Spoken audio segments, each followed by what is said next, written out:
going on, vinyl community? Welcome to another video with the record spinner. Today's video is going to be another one of those variety show videos, as I like to call them, killing two birds with one stone.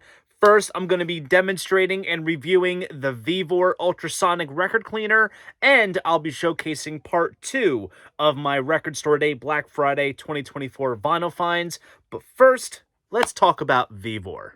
Vevor is a retailer that offers a wide array of items, including tools, garden essentials, outdoor equipment, automotive supplies, and so much more. They are the Alice's restaurant equivalent of home improvement. You can basically find anything you want, along with some audio/vinyl related products. The fine folks at Vevor reached out to me and asked if I would want to review their ultrasonic record cleaner, and I immediately jumped to the opportunity because in the realm of record cleaning, there are so many options that you can choose from at various price points, and I'm always intrigued when it comes to these sort of high-end options that teeter around the 3-figure mark in terms of the science that entails with these machines. So in this segment, I will unbox it, assemble it, and most importantly, clean some records and provide my overall thoughts. So let's get the shipping box open and see what's inside. We have some styrofoam patterns keeping everything in place, and we'll take the actual machine out since there's some stuff loose inside. Here is a bag that includes the parts to assemble the drying rack, along with the spindle contraption that attaches to the machine. And let's slide the machine into view. So here is the lid that almost looks like a hot food lid that I used to see in school cafeterias. It isn't actually blue, that's just the adhesive material stuck to the surface. Here is a stainless steel basket. Honestly, this has no use for cleaning records. This is more so used for cleaning jewelry, but it's included here. We have a plastic hose that attaches to the side, which drains the water from the basin. Here is the power cord for the machine itself. This box has a power cord for the motor, for the spindle spinner that I like to call it. Here are the plastic dividers that go in between each record if you plan on cleaning multiple at once. Then wrapped in bubble wrap is the motor for the spindle spinner. Then we have a small bag of spindles and bolts that connect to the motor to the spindle contraption, along with the actual spindle itself. Then we have an instruction guide which goes into some of the specifications of the product, and then folded up is a sheet with numbered photos that break down how to exactly use the machine. Let's get the machine out of the loose bag. On the front surface, you have temperature controls for the water that goes into the basin and timer controls for how long the process takes. On the side, we have a handle that essentially opens and closes the drain for which you dispose the water after use. The back side has a dedicated on and off switch and a connection for power supply. The sides on the left and right side have small handles to pick the unit up. So let's connect the motor to this machine. You take the spindle contraption and slide it into place on the back side of the machine and spin the spindle knob in place to lock it in. Then you take the motor and the larger spindle knob and align it with the middle opening, and then the spindle will connect to the motor. Now to fasten the screw that's on top, you will need a screwdriver to tighten it in place. Then we have the drying rack. Now this was a bit of a head scratcher at first to assemble since there were no instructions on how to do so. So I had to reference a few videos by Vinyl Den and Recordology where they reviewed this machine to get a gist on how to assemble it. So you have two large plastic pieces with slots to thread the grooved rods, and you have some washers and fasteners that secure them in place. I used two of the rods with the grooved edges facing up for the bottom part of the rack, and then for the top part, I used the other two rods with the grooves sideways. That way you can place a record in the rack and it's propped up properly. A little key that helps in assembling this is having a spare record on hand to use as a reference to make sure it fits perfectly in place. It takes some time adjusting the rods, but it'll certainly work with a little perseverance. So let's clean some records. I'm sure it's a no-brainer, but the best kind of water to use for cleaning records is, of course, distilled water. And you'll need a little over a gallon poured into the machine to get started. Now, pay attention to the level inside the basin that indicates how much water you'll need. So you'll need a second gallon on hand. As effective as distilled water is, you'll definitely want to mix in a cleaning solvent or some type of extra solution with the water. Now, how much you put in the water is dependent on the product you use. So for myself, I'm going to use my Spin Clean washer fluid and pour 2 capfuls into the basin.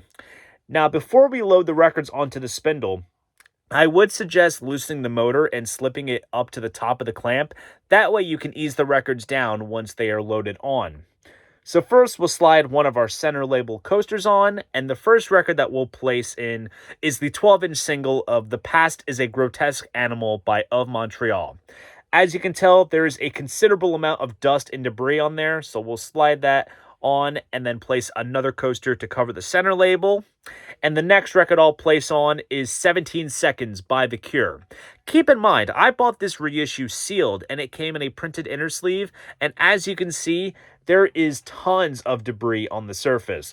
Goes to show why, regardless if you buy new vinyl, you might want to give it a good cleaning before it makes its way to the turntable. Now, you can clean up to 6 to 8 records on this machine, and in between each record, you'll place those dividers. But for the purposes of this video, I'll be cleaning just these two, and I place the rest of the dividers on the spindle and fasten them in. Once you're done all this, then you can slide the motor down into the basin and lock it in place. So let's turn this thing on. Upon turning it on, the temperature is already preset to 50 degrees Celsius, and we're going to bring it down to 40.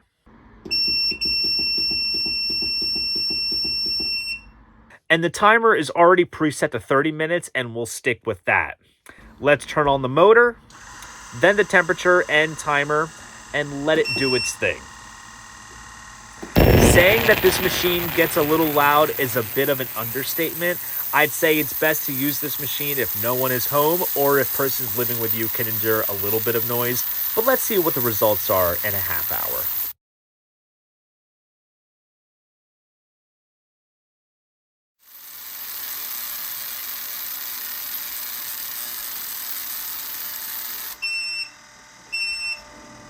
So when the timer reaches its end, the machine stops itself and you just turn the motor off, unscrew the fastener, take off your dividers, and slide your records off. Now, for the purposes of this video, I made it intentional to position the motor a little higher on the clamp to where the label almost meets the water. I had seen in other videos where the label kind of gets submerged in the water, and sure, you can just wipe it off, but to avoid any concerns if it would damage the label, I made sure to position it a little higher, and as you can see, the label is intact. So the records went through a wet cycle. Let's take them through a drying cycle. On a flat surface, I would suggest laying down some microfiber cloths that will cover a record surface, but for the purposes of this video, I will be using my Spin Clean drying cloths. Place the record down, and with another cloth, wipe the excess liquid off. Let's take a look at that Cure record. This looks exactly as it should have looked fresh out of the jacket. This has a lovely sheen to it.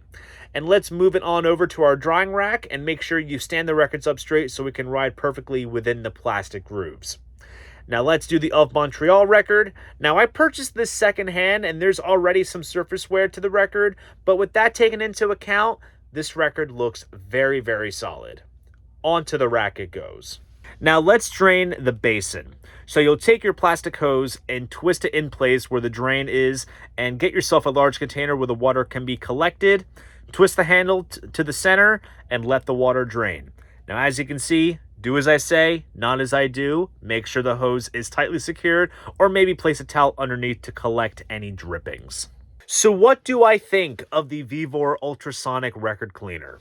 Obviously, the perks are it does its job. I was very satisfied with how my records looked after using it, and the fact that you can clean multiple at once means you don't have to clean them one by one. You can do a massive cleaning session and load up to 6 to 8 records into the machine at a time, which is fantastic. Now, I'm going to be honest. I think Vevor caught on to the other vinyl-centered ultrasonic cleaners in the market, and they took their basic model that can universally be used with other things, such as jewelry, medical instruments, and industrial machinery, just to name a few, and made some new components to make it vinyl-centered. You can kind of tell that it was an afterthought because they just included a folded sheet with the numbered photos and no explanation how to integrate the new components to the setup. Now, as for the drawbacks, the DIY drying rack is a little finicky to assemble and get right. This machine only offers a wet cycle since most higher-end vinyl record cleaners have a small vacuum to suck up the liquid. but in this case, you have to use cloths of your own since none came with the machine, and I did mention how loud this machine can be once it's up and running. Despite all that, at the end of the day, the Vevor Ultrasonic Record Cleaner does have its purpose, and it gets the job done efficiently, and if you're curious on checking this out, head on over to vevor.com to secure yours, and use the code VEV5OFF to get 5% off. Now, aside from cleaning records, I got some records to show. Here is part 2 of my Record Store Day Black Friday 2024 vinyl finds. So funny enough, some of the records that I got in my part 2 segment of my Record Store Day Black Friday 2024 acquisitions are actually some of the releases that I wanted the most out of what came out this year. And we're going to start things off with a band that is always represented on Record Store Day, albeit the April date or on Black Friday, and that is a live release by The Doors, live in Detroit. This is live at the Cobo Arena on May 8th, 1970. This is one of the longest Doors shows captured on tape, and it's great because you basically get all of the standard Doors concert staples plus so much more. As for the staples, you get things like Break On Through, the Alabama Song Medley, Roadhouse Blues, When the Music's Over, Light My Fire, The End.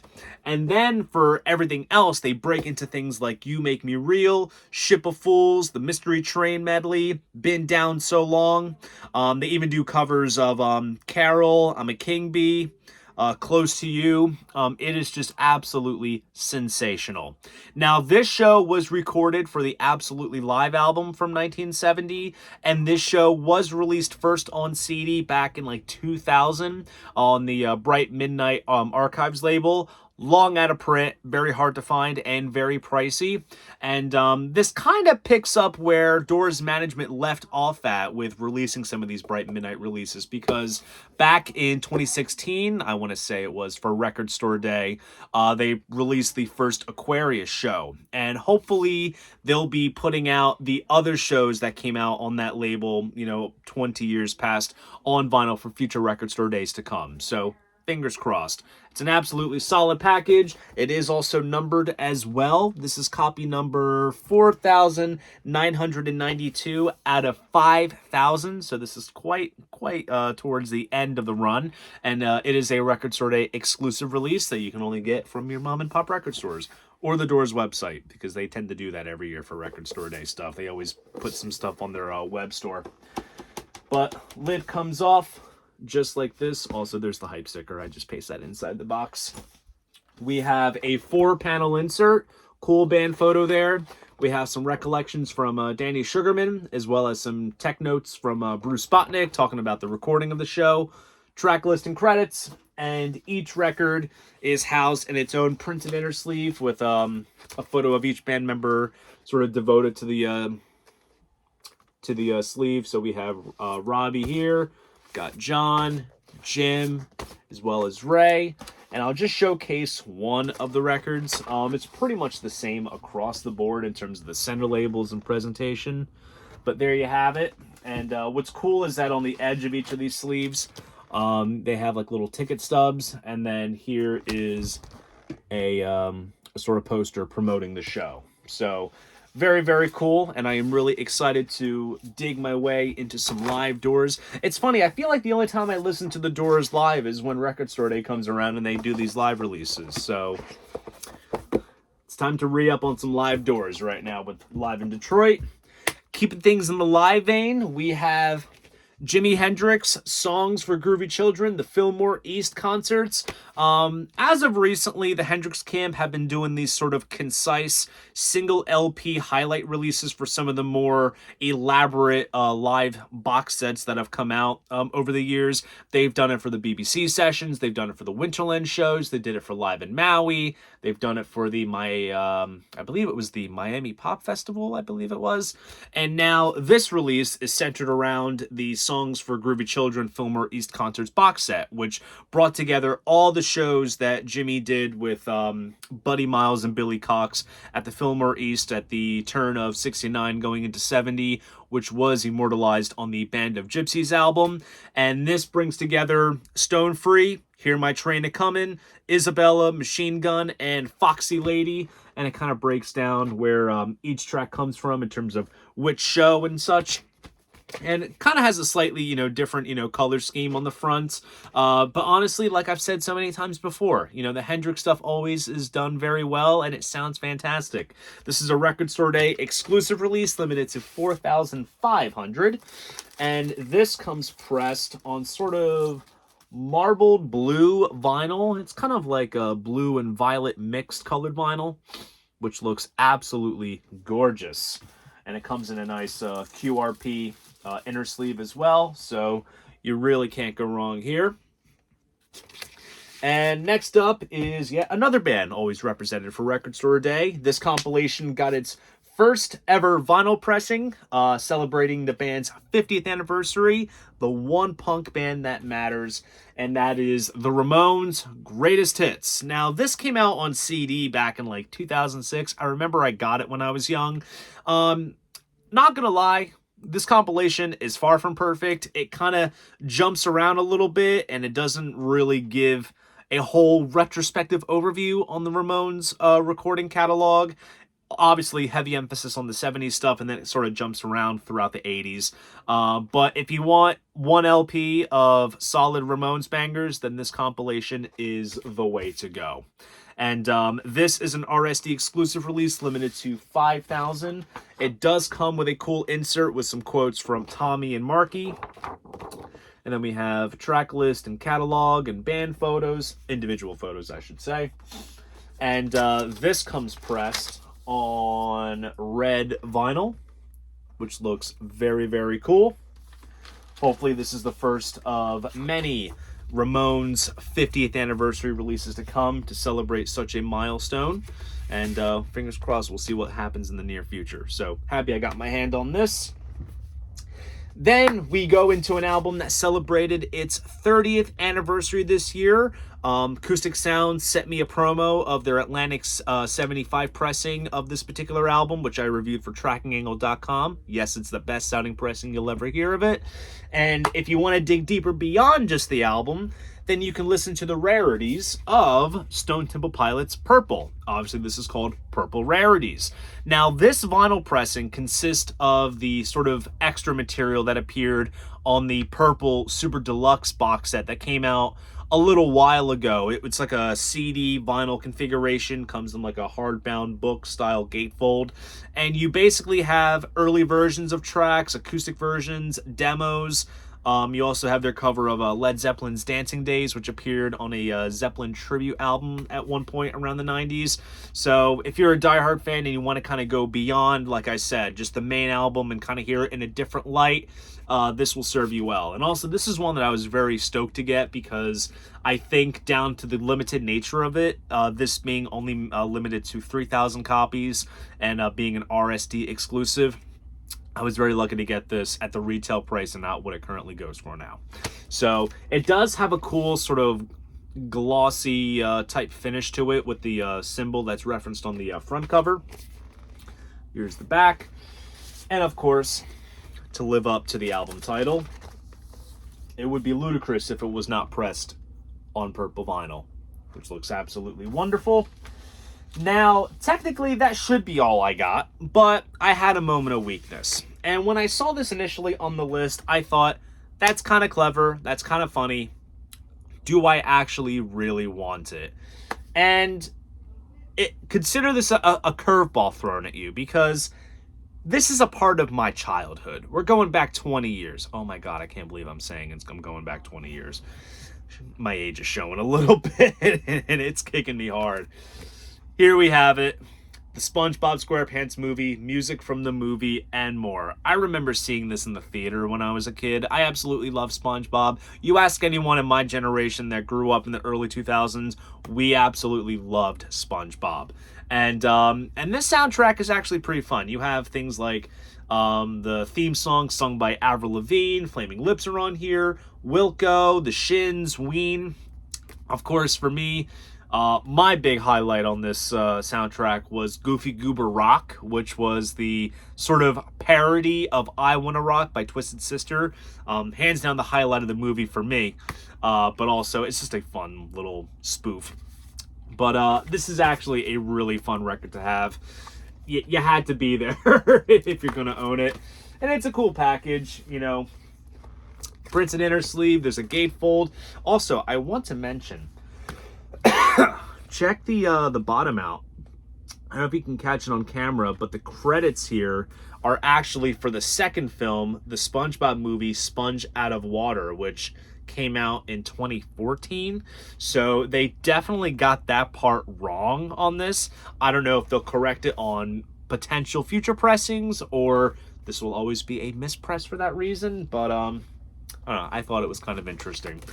This is another RSD exclusive release, limited to 6,000, and it is pressed on clear vinyl with yellow and pink splatter, which looks very cool. I honestly kind of thought that this would be like one of those sort of novelty Record Store Day releases, kind of like how there's like the Bluey release and the Peppa Pig release that would kind of command some money, and it's kind of itching up there just a little bit, but I mainly have this just for pure childhood nostalgic reasons. So there you guys go. That wraps up another variety show record spinner upload reviewing the Vevor Ultrasonic Record Cleaner and part 2 of my Record Store Day Black Friday 2024 vinyl finds. If you enjoyed this video, please go ahead, give it a like, and subscribe to the channel. See you guys in the next video, and most importantly, keep the records spinning.